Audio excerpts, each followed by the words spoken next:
And good.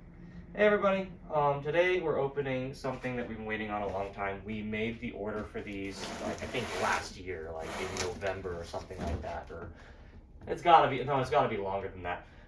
So these are the exA backlit signs. They're available, I think they were selling them on Tops as well. I don't think they sell them through the store, but like we wanted to make an order of these, bring them over to the US and try to distribute them over here because they normally don't sell and ship them over here, and it's not something that you would be able to just go buy and it's in stock and it ships. So, we got this during, the kind of height of COVID. We had to pay for the whole thing in advance. We got 10 of them, and the production time was just super long. Like, I'll go check and see at some point, remind myself when we actually ordered these. But it's been, upwards of 9 months plus for us from order to getting them here. And the worst of it was once we got it on a container, that container usually takes 1 to 2 months, and then this container ended up being an extra 2.5 plus months late. And then we had AB5 protest, set it back even more and all this stuff. So it was crazy how long it took to get here. So we're very excited to finally get these in. I'm going to be, as soon as this goes up, I'm going to be listing these for sale. So we've got our manuals here. I'm not really going to look over it too much or anything like that and just get right into it. So these are the kind of lit signs that you would normally see outside of like a coffee shop or an arcade or something like that. And specifically, they are for exA-Arcadia. And this is definitely like very much a novelty item. It's not the kind of thing that a lot of people are going to go and buy.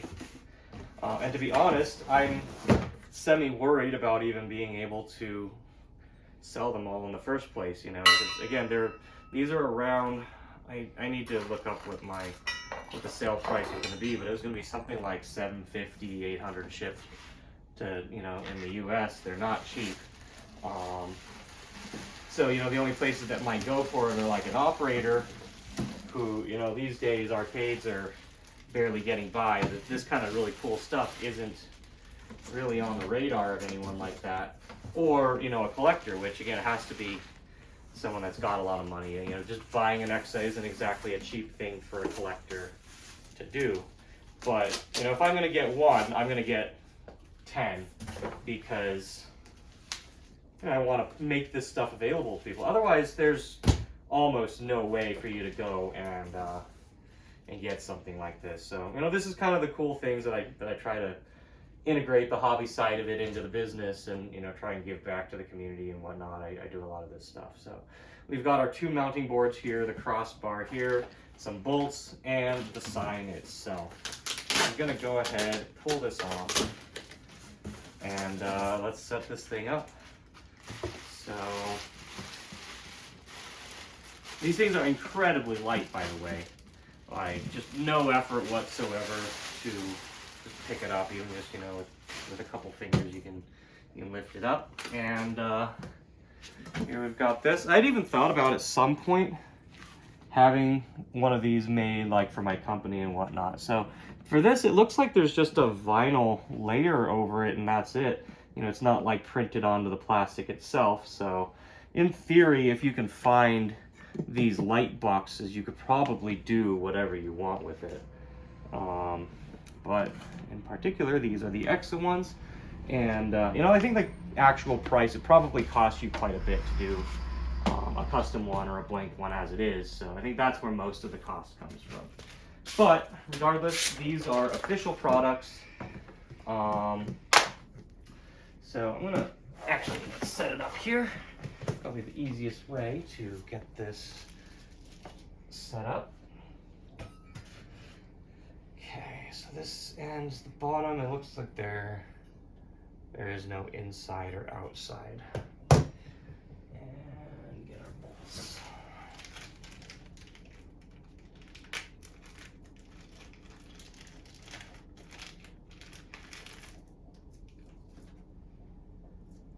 Okay, so it looks like we've got bolt and nut, which means we'll probably have to do this from the inside at some point. Do we have to probably have to take this apart? Grab a screwdriver.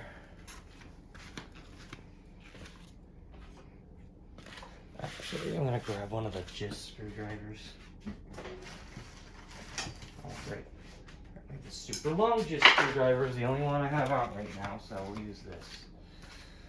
I think this might be where those instructions come in handy, but there are 2 screws on the side here, and I'm assuming 2 on the other there.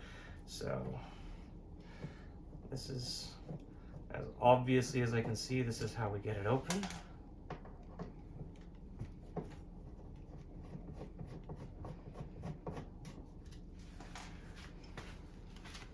Reminds me of the key coffee signs. Yeah, that's kind of the idea. You know, little coffee shops, little shops, you know, you put this out front during the day.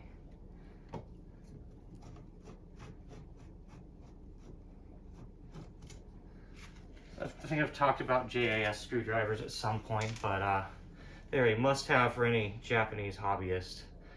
Their tips are a little bit different than what you normally see on Phillips screwdrivers, and the screws they use over there are different than the ones we use here.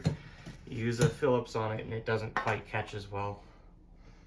So that is a must-have if you do a lot of stuff, is to get a proper JAS screwdriver. So this just slides right off. We've got an LED tube there. Obviously not an actual fluorescent, but okay. So now that we've got this, we should be able to bolt this in, and let's see, we do it here. Yes, so I assume we do it here, and then the crossbar goes up top, or is it? No, it can't be that way. Okay, so it has to be this way. Let's line it up.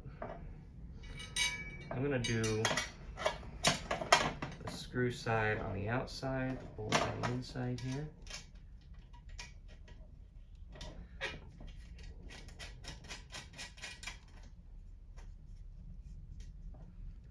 So yeah, this is a 12-volt LED bulb, and there's a 20-watt driver here for it.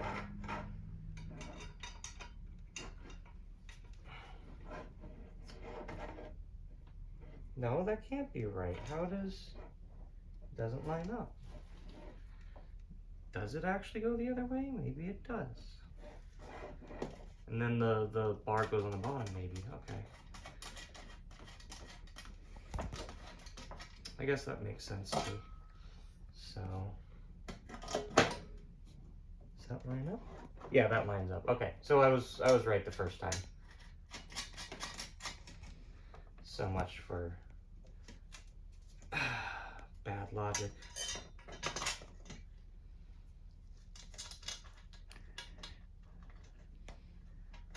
Okay.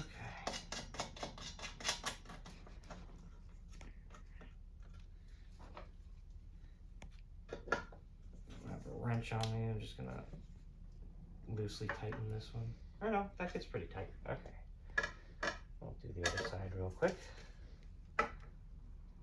So anyway, these will be available for purchase for probably a while. Again, I don't expect to really sell out of these fast. I got 10 of them, but you know, I might bring like one of these out to shows with me. I'm gonna keep one of them for the game center, and you know, it's just a neat fixture, one of those little things that helps me to complete the feel of what I'm going for with the game center, give it a, you know, that legit look of, oh, this is like a real arcade.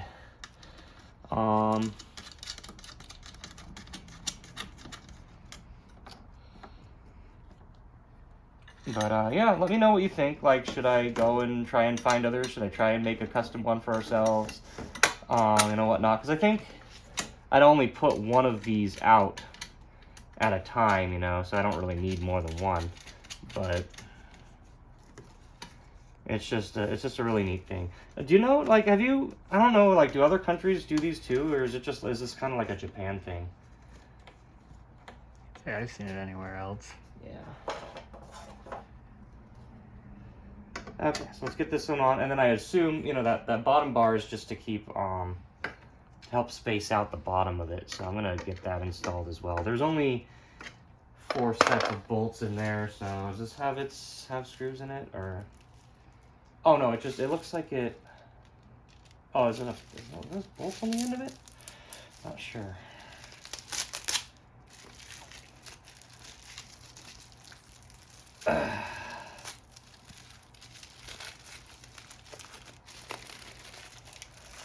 Oh no, I'm ruining the original plastic limited edition. It's like 2,000 yen down the toilet there, bro. Well, I'm sure as hell gonna be careful about it. I just bought, I actually just bought the Toho game for exA. Oh, gee. And it's been, I think, 2 years, I think, since I bought the limited edition for Dononpachi Sai Daiojo. And we now got another limited edition exA.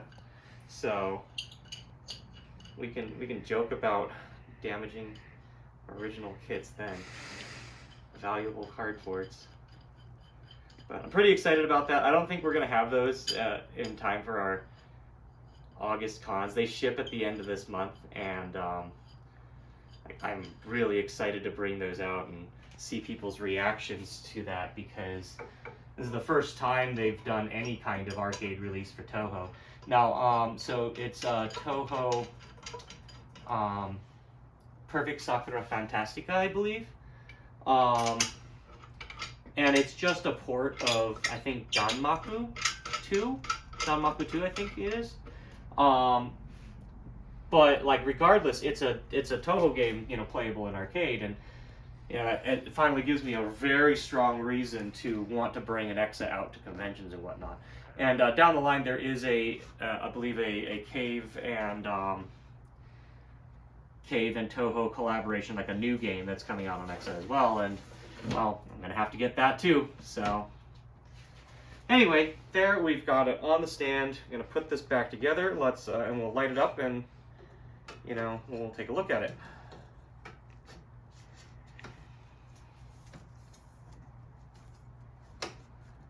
It's like I can't make any guarantees. Like it's very likely we'll probably actually be one of the first, if not the first location to get Toho.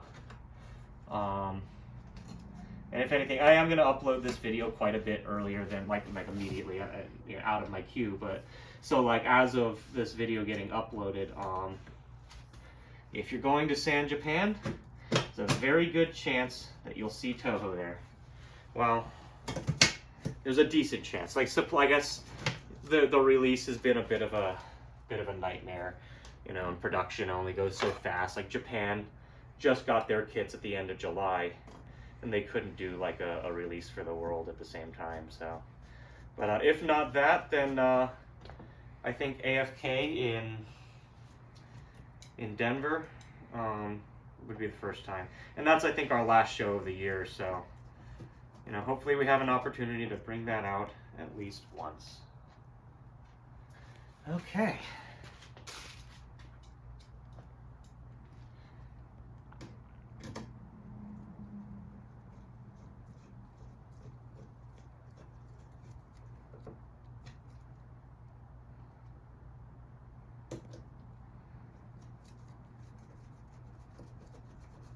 And as simple as that, it is done.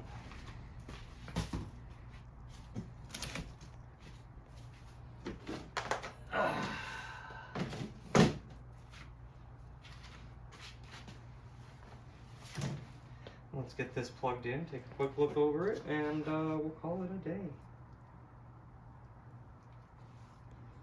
So again, these will be available. You can shoot me a PM. I don't really like have an online site or anything like that for anything, but I'll be posting this in various communities as well, see if there's any interest. But oh, and there we go.